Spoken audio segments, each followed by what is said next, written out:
أعوذ بالله من الشيطان الرجيم. بسم الله الرحمن الرحيم.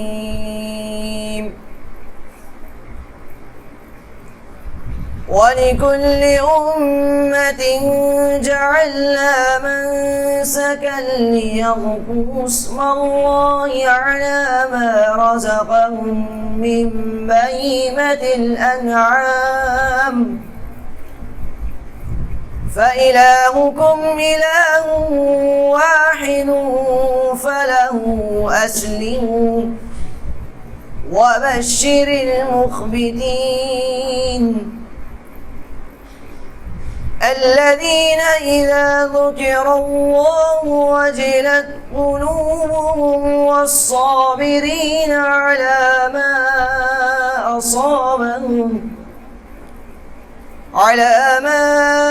أصابهم والمقيم الصلاة ومما رزقناهم ينفقون والبدن جعلناها لكم من شعائر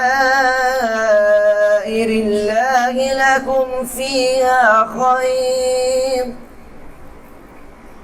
فاذكروا اسم الله عليها صواف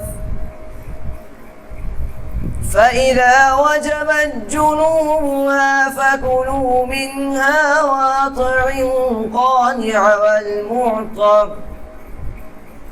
كذلك سخرناها لكم لعلكم تشكرون لن